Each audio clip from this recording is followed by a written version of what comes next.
How you going? My name's Oscar Ost, and me and my partner Isaiah Rapata, we're going to be looking into Anna, 12-year-old girl from Epping, Victoria, and we're going to be looking into her physical activity levels and discussing why we designed our training program the way that we did it, and talking about the contextual and social factors that influence Anna and the way that she participates in physical activity. So we know that Anna is a 12-year-old female from Epping, and there's obviously a wide range of contextual and social factors that influence Anna, and the training program needs to be designed to meet her individual needs. So we know that Anna is generally not liking sport, so when we design the training program we need to make it so that it's fun, so that she enjoys it and she leaves the training program better suited to liking physical education and wanting to do it in the future. As Anna is a female, she'll genuinely be less inclined to participate in physical activity due to being viewed negatively by peers if they participate in sport that's not gender appropriate. So she's going to be more or less inclined to participate in physical activity. She's also 12 years old, so the lesson plan should be designed to accommodate for the predetermined skills and sets that she has entering her class. Also, Anna is from Epping, which is pretty much considered a lower socio-economic status area. And with our low SES area comes less access to recreational facilities, so less opportunity to develop motor skills and fundamental movement skills. And also she generally has a low level of education and physical activity.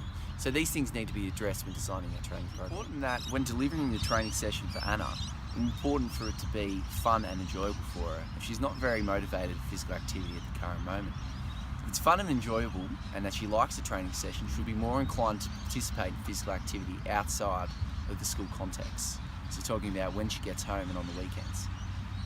Our main goal for the training program is to improve her skill in the javelin and shot put events, and she's participating in the upcoming athletics carnival.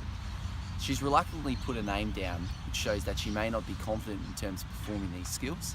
So obviously our training exercises are going to be including throwing, overhead throws, working on that skill development of the throw and the techniques that encompass it, so that she's more inclined or confident to participate in the event at the athletics. So that was a bit of a demographic overview of Anna and all the social influences or factors that influence her in participating in physical activity. Now I'm going to go over the fitness test selection that we've decided to select for Anna, and considering that she's already completed the cancer test and she's received a low score of below 21, which shows a beginning motor skill development level, it only seems fitting that we use the CAMSA test again to act as a comparison to see through our training program whether she would have improved her throwing and javelin skills and shot put skills. The CAMSA test is a feasible assessment of a sample of fundamental, complex and combined movement skills among children aged 8 to 12. And as Anna is already 12 already, she fits that criteria. It's been used over a wide variety of schools, producing consistently accurate results, and therefore we can conduct or conclude that it is reliable. It incorporates some of the key skills of javelin and shot put, so obviously it's a perfect test to see that whether she has improved through our training program in the areas of shot put and javelin. Now my partner with the group, Isaiah Rapata, is going to go over our lesson plan that we've designed for Anna, delving into the exercises that have been implemented to improve her ability to perform and her confidence towards approaching the upcoming athletics carnival that she will be competing in the shot put and javelin. Hey, how's it going, guys? My name's Isaiah Rapata, and I'm here today. We're going to go through a lesson plan for Epping College. The class we have today is 8A. We're going to be focusing a little bit individually on case study Anna. The lesson objective is today to improve the overall motor skills, with a key focus being on teaching the basic movement pattern of the overhand throw. So today I'm just going to explain to you our lesson plan content. We're going to go through the phases each individually. So first up, we've got our introduction. Okay, so we'll pretty much get the class together and we'll explain what's going to be run through the lesson. And what are some safety areas that we're going to be looking out for. So obviously safety here, you're just looking out, making sure that, check the surroundings, there's nothing on the floor, there's nothing around us. And then we're going to move into our warm-up. So our warm-up, today we're going to do a game of incremental ball tag, okay, which is a bit of fun. We're going to include Anna by giving her the ball, okay, so she's going to be the one tagging everyone. This will enable her to feel like she's involved, and will make it more enjoyable for her. This obviously is working on a variety of locomotion skills, so you're also working on your movement skills. So obviously once you're tagged, you then become a tagger, so that way everyone's involved. A cue for this is obviously when we blow the whistle, everyone's got to freeze and come back in and bring it inside. With the 4 cones. So then the next phase that we're going to move into in our training program or lesson is working on skill development, and specifically skill development of the throw. So the next activity we're going to do is we're going to have partners. So people in the grade will be split up into partners.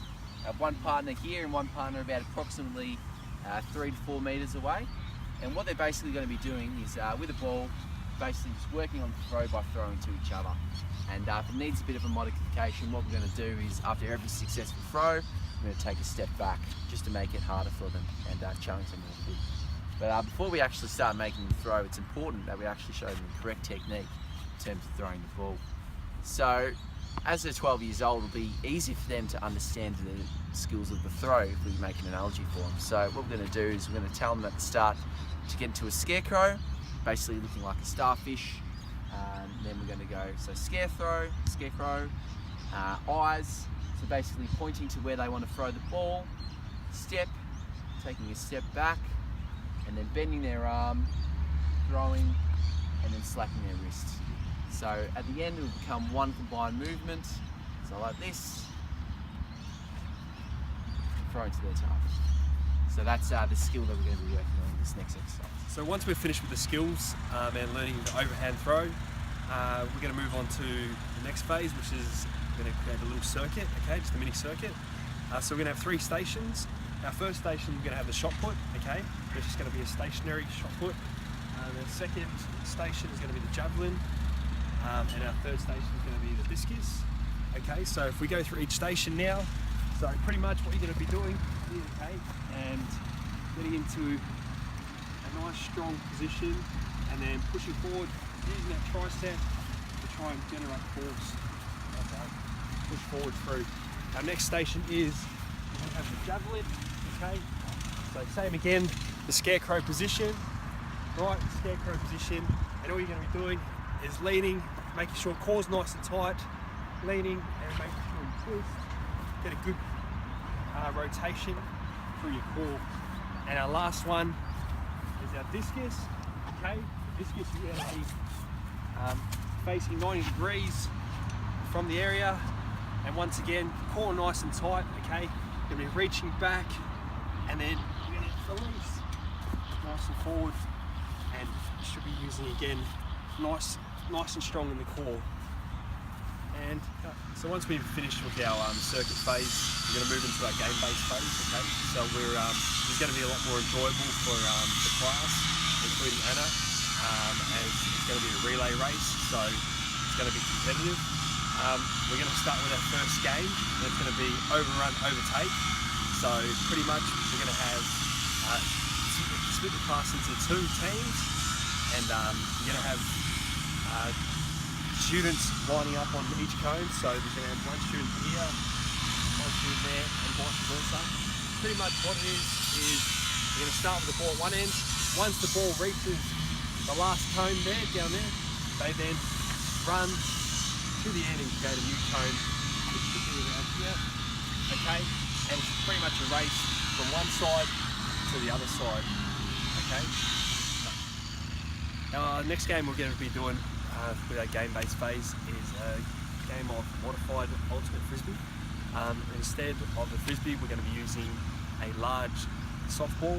The reason we do this is so that it's a lot easier for a Year 8 class to be able to use and throw the ball, and they're able to catch it a lot easier. So we just marked out a little modified version of it. So pretty much we split the class again into 2 teams, and with the objective is to try and catch the ball over the scoreline from one of your teammates. Thank you for listening today to our training program. It was a pleasure having you as an audience, and yeah, we went over some fundamental movement skills and what we're going to be doing for Anna, and hopefully at the end of the training program she'll come out feeling confident and more enthusiastic about completing physical activity outside of school, and also she'll be more confident in approaching her javelin and shot put events. So thank you for tuning in, and see you when qualified teachers in 3.5 years' time. Cheers.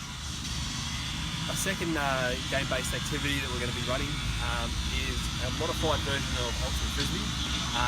Instead, we're going to be using a large ball, a large soft ball. Pretty much, it's exactly the same as ultimate frisbee. We're just going to set up the end goal,